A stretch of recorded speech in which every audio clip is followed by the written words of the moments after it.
नमस्कार बंधुरा रिजु रान्नाघरे तोमादेर सबाइके स्वागत जानाई। आज आमी सिद्ध आलू छाड़ाई आलुर चप तैरी करब। এই আলুর চপগুলো খুবই ফুলকো ফুলকো হয় আর খেতে খুবই টেস্টি হয়। এই আলুর চপগুলো আর বানানো একদমই সহজ।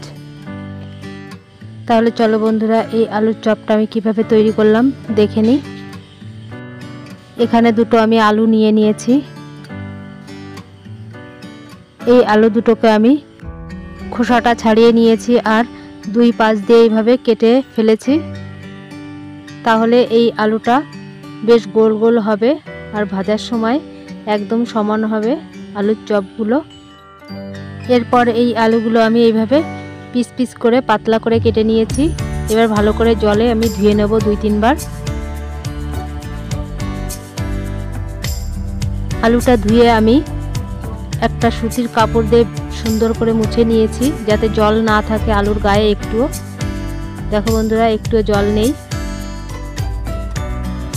এবার আমি এক বাটি এখানে বেসন দিয়ে দিলাম। এবার দিয়ে দেব পরিমাণ মতো লবণ। এবার দিয়ে দেব ভেজে রাখা ধনে আর জিরে গুঁড়ো। এবার দিয়ে দেব গুঁড়ো লঙ্কা। এরপর দিয়ে দেব কাশ্মীরি লাল লঙ্কা গুঁড়ো কালার করার জন্য। এবার দিয়ে দেব গরম মশলা গুঁড়ো। এবার দিয়ে দেব আদা বাটা। এবার ভালো করে সব উপকরণ মিশিয়ে আমি অল্প অল্প জল দিয়ে একটা ব্যাটার তৈরি করে নেব।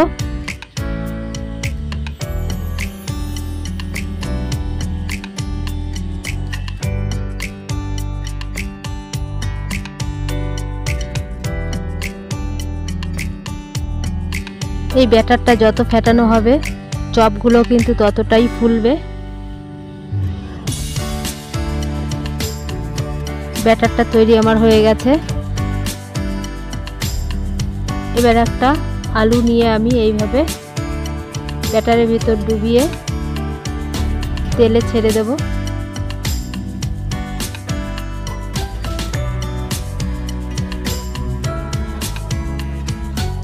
তেলটা ভালো করে গরম করে নিতে হবে।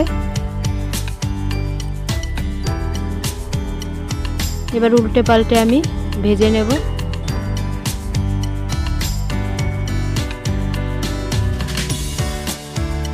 দেখো বন্ধুরা আলুর চপগুলো কতটা ফুলে গেছে, ফুলকো ফুলকো হয়ে গেছে। এবার আমি তুলে নেব।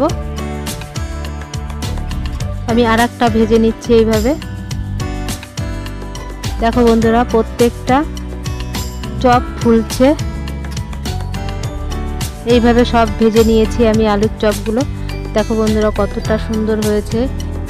আলু সিদ্ধ করার ঝামেলা ছাড়াই হয়ে গেল আলুর চপ। কত তাড়াতাড়ি হয়ে গেল। বিকালে চা বসিয়েও এই আলুর চপটা তৈরি করে নেওয়া যায়। তাহলে এই ভিডিওটা যদি তোমাদের ভালো লেগে থাকে একটা লাইক, কমেন্ট, শেয়ার এবং সাবস্ক্রাইব করে আমার পাশেই থেকো। ধন্যবাদ।